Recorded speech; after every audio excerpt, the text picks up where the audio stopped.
hello viewers आपनालोक सकलोলৈ धन्यवाद जनाई আজি একেবাৰে অথেন্টিক ৰেচিপি আপোনালোকৰ ওচৰত লৈ আহিছো এয়া বিভিন্ন ধৰণৰ পাচলি একেলগে কাটি লৈছো আৰু এই পাচলিখিনি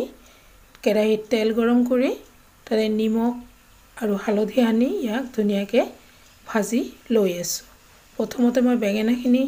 ফ্ৰাই কৰি লৈ আছো বেঙেনাখিনি হওঁতে তাক উঠাই লৈ তাৰ পিছত ফুলকবি খিনি ধুনিয়াকে ভাজি লৈ আছো ফুলকবিখিনি হৈ যাওঁতে তাতে দিছো উৰহিখিনিও ধুনিয়াকে ভাজিবলৈ দি দিছো তাৰ পিছত আলু আৰু গাজৰ এইখিনিক নিমখ হালধি হানি লৈছো এইখিনিকো ধুনিয়াকে কেৰাহীত বহাই দি দিছো আলু আৰু গাজৰখিনি হৈ যাওঁতে উঠাই লৈ তাতে দিছো জাতিলাও আৰু বিলাহী মটৰ এইখিনিকো ধুনিয়াকে ভাজি উঠাই লৈ আছো এই গুটিখিনি পাচলি ভাজি লৈ কেৰাহীত আৰু অকমান তেল দি তাতে জিৰা শুকান জ্বলা তেজপাত আৰু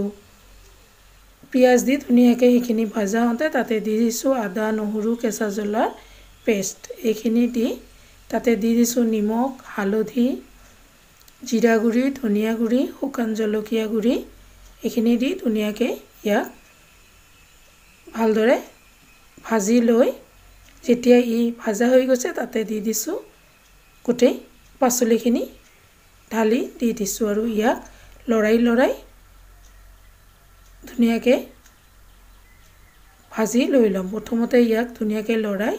মিলাই ঢাকি দি দিছো 3 মিনিট মান পিছত ঢাকনাখন খুলি ইয়াক ধুনিয়াকে আকৌ এবাৰ লৰাই দিছো আৰু লৰাই দিয়াৰ পিছত আকৌ এবাৰ ইয়াক ঢাকনাখন মাৰি দি দিছো আকৌ 3 মিনিট মান পিছত ইয়াক ঢাকনা খুলি আৰু এবাৰ লৰাই দিছো আৰু ই ধুনিয়াকৈ হৈ গৈছে ইতিমধ্যে গোটেইখিনি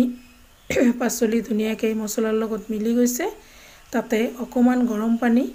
ঢালি দি দিছো গৰম পানীখিনি দি ইয়াক ঢাকনা মাৰি হ'বলৈ ইয়াতে গৰম মছলা অলপ ছটিয়াই দিছো আধা চামুচ আৰু ইয়াক ভালদৰে মিলাই দি ইয়াক ঢাকনাখন মাৰি দিছো 5 মিনিট পিছত ঢাকনাখন খুলি দিছো আৰু ই ইতিমধ্যে প্ৰায় হৈ আহিছে আৰু এনেকৈ আমি পাচলি বনালে অকল মিক্স এই পাচলিখিনিৰে ধুনিয়াকৈ একাহী ভাত খাই ল'ব পাৰো এয়া পাচলিখিনি হৈ আহিছে তাতে ধনিয়া পাত কাটি দি দিছো আৰু ইয়াক ভালদৰে হ'বলৈ দি আৰু 3 মিনিট মান হোৱাৰ পিছত ইয়াক অফ কৰি দিছো আৰু এইখিনি মই এতিয়া বাটি এটাত আপোনালোকৰ আগত পৰিবেশন কৰিছো গৰমে গৰমে এইখিনি লগে লগে নমাই লৈ লৈছো আৰু ইয়াৰ কালাৰো যিমান ধুনিয়া হৈছে খাবলৈ হিমানে ই টেষ্টি হৈছে আৰু কম খৰচত ধুনিয়াকৈ এই আঞ্জা দি ভাত খাব পৰা যায় এনেকৈ নিশ্চয় বনাব আৰু বহুত সহজ হয় খাইও সোৱাদ লগা হয় আপোনালোক সকলোলৈ ধন্যবাদ জনাই আজিলৈ ইয়াতে সামৰিছো আকৌ এবাৰ ধন্যবাদ